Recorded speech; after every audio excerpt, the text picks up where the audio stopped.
I know you've heard these comments from Donald Trump. Governor Perry says these comments disqualify Trump to be commander-in-chief. Do you agree?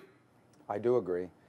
This is not just an insult to John McCain, who clearly is a war hero and a great man, but it's an insult to all POWs, to all men and women who have served us in uniform, who have been captured in battle. And this somehow makes the assumption, or he's saying, that somehow if you're captured in battle, you're less worthy of honors than someone who isn't. It's not just absurd, it's offensive, it's ridiculous, and I do think it is a disqualifier as commander-in-chief.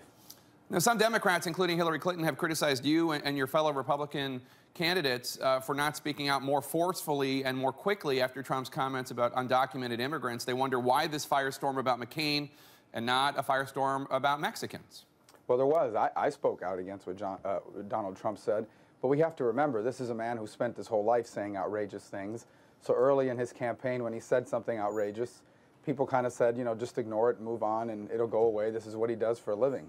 I think now, as this has gone forward and he's become a more covered candidate and people have paid more attention to him, it's required people to be more forceful on some of these offensive things that he is saying.